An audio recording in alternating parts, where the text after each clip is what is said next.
എല്ലാവർക്കും നമസ്കാരം.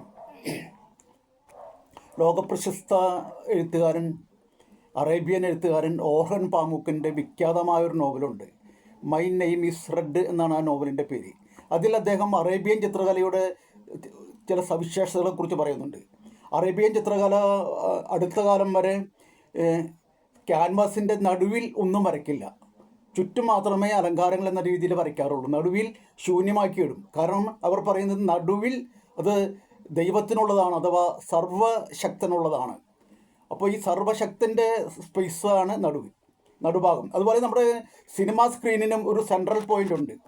നമ്മൾ ആ സെൻട്രൽ പോയിന്റിൽ എന്തിനെയാണ് വെക്കുന്നത്, അതിലേക്കാണ് പ്രേക്ഷകൻ ആകർഷിക്കപ്പെടുന്നത്. നിങ്ങൾ അധോലോക നായകനെ വെച്ചാൽ അധോലോക നായകനിലേക്ക് പ്രേക്ഷകൻ ആകർഷിക്കപ്പെടും. നിങ്ങൾ ഒരു ആദർശ പുരുഷനെ വെച്ചാൽ ആദർശ പുരുഷനിലേക്ക് ആകർഷിക്കപ്പെടും. ഒരു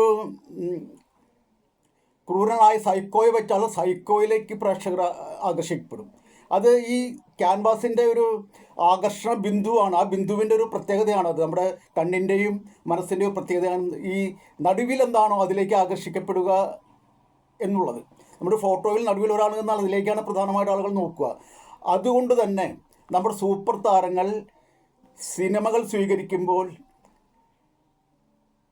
തങ്ങളെപ്പോലെ ഒരു സൂപ്പർ സ്റ്റാറിനെ നമ്മൾ ഒരു സിനിമയുടെ സെൻറ്ററിൽ കൊണ്ടുവച്ചാൽ ആ കഥാപാത്രം, ആ താരം ഏത് കഥാപാത്രത്തെയാണോ വെക്കുന്നത് അതിലേക്കാണ് പ്രേക്ഷകൻ ആകർഷിക്കപ്പെടുന്നത്. ആ പ്രേക്ഷകർ ആ കഥാപാത്രം ചെയ്ത സൂപ്പർ സ്റ്റാർ ചെയ്ത ആ കഥാപാത്രത്തിലേക്ക് ആകർഷിക്കപ്പെടുകയും അതിനനുകരിക്കുകയും ചെയ്യും. അത് വലിയൊരു സാമൂഹിക വിപത്താണ്. അതുകൊണ്ട് തന്നെ ഒരു പ്രമേയത്തെ സ്വീകരിക്കുമ്പോൾ നമ്മുടെ സൂപ്പർ താരങ്ങൾക്ക് ഒരു പുനർചിന്തനം ആവശ്യമുണ്ട്.